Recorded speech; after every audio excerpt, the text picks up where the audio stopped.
pumunta sila sa Dubai. And in just 2 months, in May and June 2021, nakabili sila ng dalawang property worth 1 billion pesos. Yung galing ng Rappler, no? 1 billion pesos. Biruin mo, puhunan nila 1 million, tapos lipad ng Dubai. Nakabili na ng worth 1 billion pesos. Baka pera ng Pilipino yan, ha? Oh. Ang isa sa mga villa na yon, naging co-owner si Yang. Nabenta rin nila agad at kumita pa nga sila ng 317 million pesos. Ang naipuhunan yung pera ng mamamayang Pilipino, ah. Alam nyo, wala namang mali sa pagbili ng property. Kung mayaman ka, go. Gastusin mo yung pera mo. Ang tanong lang naman, paano ba nila kinita ang perang to? Baka sa formally. Baka kickback doon. Na tayo ho, hindi na magkamayaw kung paano uusad yung ating buhay, kung paano magtatrabaho at kikita, tapos sila nagpapakasasa. Baka doon sa formally. Imagine, napakaliit yung kapital, tapos isang taon lang, may 8 billion ka na. Diba? Tandaan nyo ho, kung magkano yung kapital, mga bossing. No? Tapos, pambuong Pilipinas, ang lakaran nila. Substandard nga daw yung ilang sinupply nilang face mask at face shield. Tsaka Parang meron din ako kilala dyan, no? Noong mga panahon ni dating Pangulong Duterte, ang daming yumaman. Ang daming yumaman. Di ba? Yan, mga diskaya. Nung panahon ni dating Pangulong Duterte, mga diskaya, di ba? Kailan daw sila nag-umpisa? Lalo na sa mga flood control, 2016. Oh. Sino pa ang mga yumaman nung panahon ni dating Pangulong Duterte? Marami ho, mga kababayan. Eto, tingnan mo, eto, ayan. Yang dalawa na yan. Oh, parehas Chino. 1 milyon ang kapital, pero nakakabili o after 1 year nakabili nung is worth na 1 billion ho na property sa Dubai. Sino pa? Madami ho, mga kababayan, sandali lang. Kasi inisa-isa ko yun. Habang yung bago ko matulog, mga boss chipamo, sir, inisa-isa ko yun, oh. Na nandoon, ang dami. Parmali scandal. Iyo ba? O, tuloy. hindi natatapos yung issue sa kanilang dalawa. Kasi nung may inismuggle na Shabu sa Pampanga last year, parang may bakas pa rin daw sila.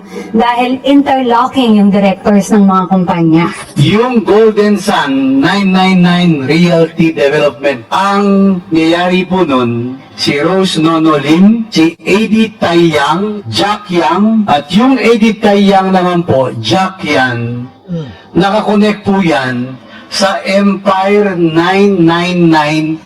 We try to get the side of Lin and Yang. Sabi ni Sal, 40-17, no hope this week.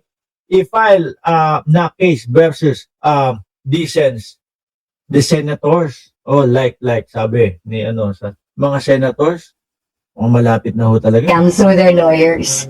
Pero kung ang House Quadcom na hindi nila sinasagot kami pa kaya, hindi na namin sila kaya mapakontempt diba?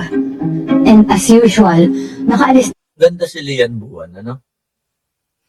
Maganda. Nagagandahan ako sa kanya. Tagal kong di nakakanood na live, sabi ni Ma'am Bibang, diba? na sa bansa. And mind you, this network of Yang and Lin is just one corner of a big universe of shady networks na foreigners daw ang nagpapatakbo. Well, it's more fun in the Philippines na naman, diba? Pero ikaw, kaya mo pa ba? Oo naman. Ano ba gagawin? Ano ba nagagawin natin? Anong kaya ko? Ramadan tayo sa chat app. Download mo na yan. Okay. Pero yun lang napansin natin, puro checkwa. Sabi naman, BG Badiola, puro checkwa. Yung mga kasapaka o yung mga ng karton. Mga galamay ng karton. Mga bossing, kaya ko pilit at laging pinapaalala sa inyo, yung sinasabi ko na 1 million lang ang kapital at ang gusto na i-deliver buong Pilipinas, eto ho, mga kababayan, may ganyang estilo din daw ho. At hindi ho sa akin manggagaling at uhulaan ko, ha? Manggagaling ho, mga boss chipamo, sir, kanino? Kay dating Manila Mayor Lito Atienza. Oho, may Pilipino, may Pinoy na ganun din ang estilo, mga bossing, base po kay kay Lito Atienza, na 1 million din daw yung ipinakitang pinaka ano tawag doon? Pinaka kapital pero pambuong bansa ang nais. Sino daw ho? Pakinggan nyo ho. Nag-apply yan. Ayun ho. Nag-apply daw. Oh.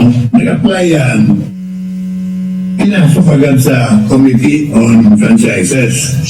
Dahil ang posisyon mo nun ay Deputy Speaker ni Speaker Lord Velasco. I had a way of getting involved in all the committee hearings. And pinakikinggan yung application ni Leandro Lerice, ay kasama po ako ron. Oo. Yan ha, hindi nyo pwede sabihin, oh, epal, lumi-epal, laos ka na. Hindi nyo pwede sabihin. Kasi mismong kasama siya doon nung nagpapasa o humihimok ng prangkisa itong si Leandro Libiste. At ang napansin niya nga daw ho ay Ako po yung kanyang mga application papers. 1 million piso lang po na ng kanyang o 1 million piso lang ang puhunan. Tapos ang pangako para sa buong Pilipinas. korporasyon.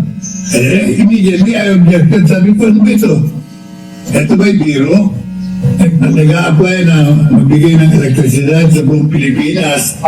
Ang isang kumpanya ang puhunan ng 1 milyon. Saan pupunta yung 1 million, no? Di ba? Sabi ni Ma'am Eva Punsalan, hello Mark Ramos. O, hello din po sa inyo, Madam. At Cresandro Sasot. Biruin niya. At nung nireject niya daw ho, ano ginawa? Kaya, agad binasura ko. Pero binago agad yung application papers. Nilagyan ng 1 bilyon puhunan. Kaya ganun pa ho, mga kababayan. Yung napansin mo na, 1 milyon, duda ka na eh. No? Saan pupunta ito? Saan makakarating 1 milyon ito? Tapos pambuong Pilipinas ang trip.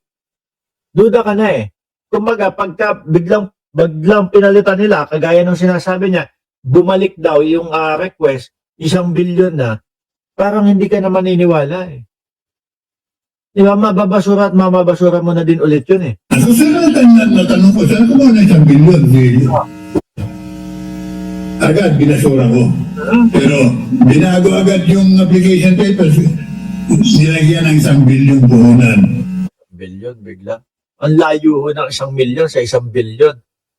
Kailangan mo ng 999 million, no? And 999,999